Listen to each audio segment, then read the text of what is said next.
loving God, may the words of my mouth and the meditations of my heart be acceptable unto you, my God and my strength and my Redeemer. Amen. So, the last couple of weeks, we've been looking at scriptures that describe heaven and describe human relationships. Last week, the focus was on future planting. Planting for the future. And on the leaven that will make bread in the future. And so on. Okay? And today, we've added a couple of more parables. We just heard about the pearl of great price. And we heard about a net thrown into the sea to gather fish. And we heard about buried treasure. Now, these stories are about once-in-a-lifetime discovery, something that most of us can only dream of. But they're not really about a focus on the future. Really, what they're about is focusing on finding treasure today. Today. Not just about looking at heaven someday in the future, but about finding treasure today. They remind me of stories, like on the Discovery Channel, where they go and find all of the fabled treasures in the world. You've all watched those. Yeah, you can admit it. The ones about the treasure buried in a well in New England, that they can't dig it out because the well keeps flooding. Or the treasure that was left in Minnesota by the Vikings. And all of the sunken treasures. People risk everything they have. They risk their very lives to dig out those treasures because of the amazing return that is possible. And yet we have these stories today about pearls and about treasures in fields. And these stories are not the same. They're not about worldly riches. The gold and the pearl are not really money and jewelry. They're that once-in-a-lifetime discovery, that event that we can only dream about, the incomparable worth of the realm of God, and the necessity to do all that you can to gain it. So the question posed here is, what is heaven? Maybe a better question is, what is the realm of God? Okay. So Jesus tells us some parables to help us understand. And he says that the realm of heaven is like a field with a treasure. And the treasure is so valuable that the finder sells everything to obtain it.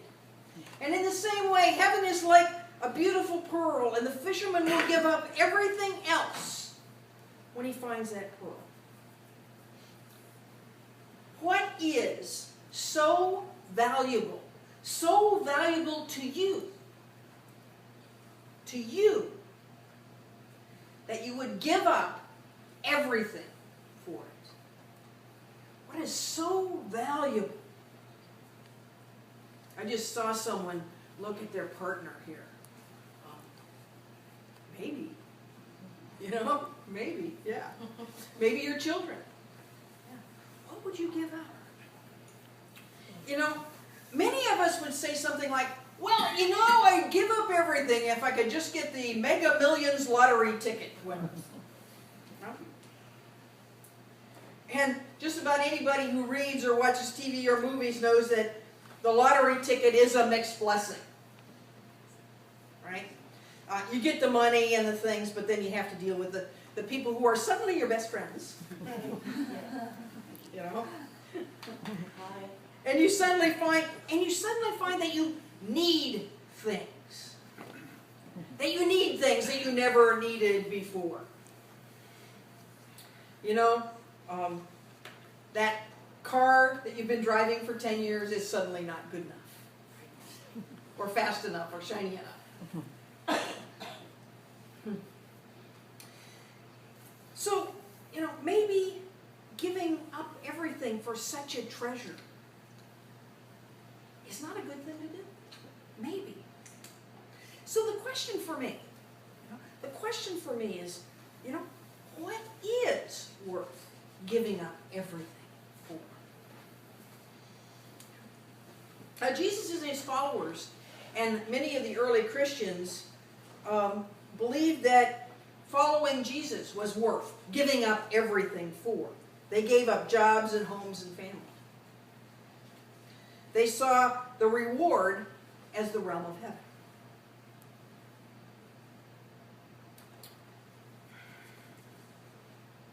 I don't think that when they were doing that, they were thinking, if I give up all of this today, then someday I will go to heaven and sit on a pink cloud.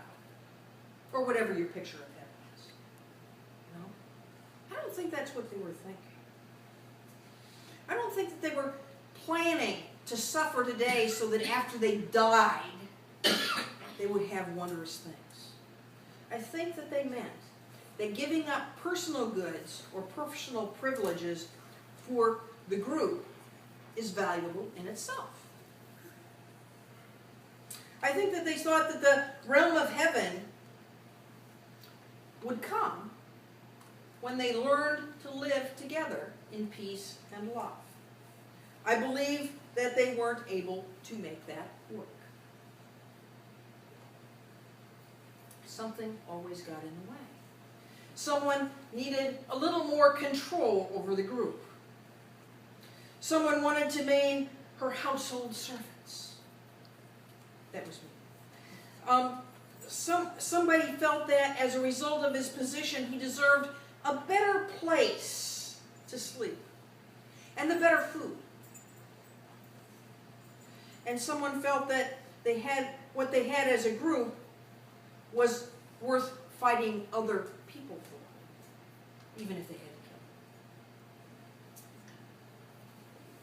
So this beautiful idea that they had of living together in peace and harmony went away.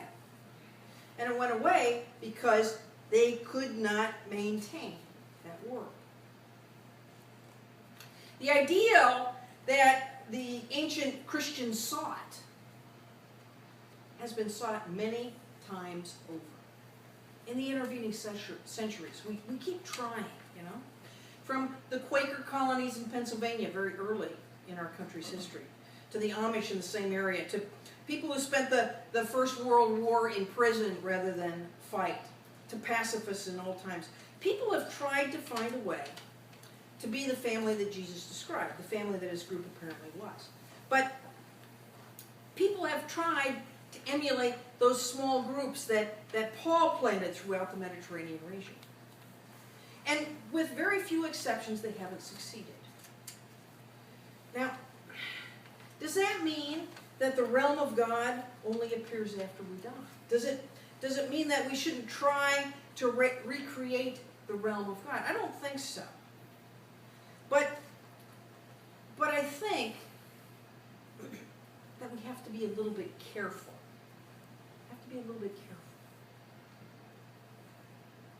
We can't assume that because we want peace in our world, that we just sit down in a corner and let everything else happen around us. We still have to do things, right? That's why those early Christians didn't quite make it.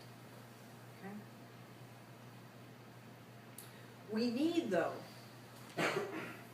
in our limited structure, to emulate that world of Jesus as much as we can. We don't need to be radical pacifists. I'm not saying that we should all quit our jobs and live away from the world. And I'm not saying that we should give away all that we have. What I am saying is that we are called to find a way to reach out to other people. We're called to work in our small communities, to find a way to love the people in that community. Whatever that means for you as an individual. Whatever that means. It may mean slipping a food card to someone. It may mean offering a ride. It may mean sitting and listening or babysitting or something else. It may mean being a police officer in the community and doing some things that sometimes people think aren't very peaceful. But doing it in order to encourage the peace.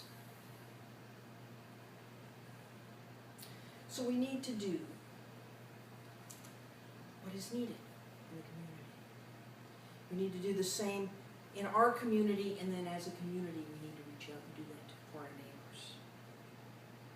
You know? And we don't need to do it as a group or a church necessarily. We can do it as individuals. The secret is that we have found the treasure. We know the treasure of great price, and it's not something that you have to dig up. And it's not something that you have to dive for and dig out of an oyster shell. The treasure is within all of us. The treasure is the love of God. And the treasure is that something that we can share with each other. And we are called to share it. To share it rather than hiding it. The secret is that we have the pearl. That we have the love of God. So, rather than risking everything to find the hidden treasures of the Norse, I don't expect y'all to hop in the car today and head for Minnesota. Okay? Let's use the treasures that we have and reach out to other people. Amen? Amen.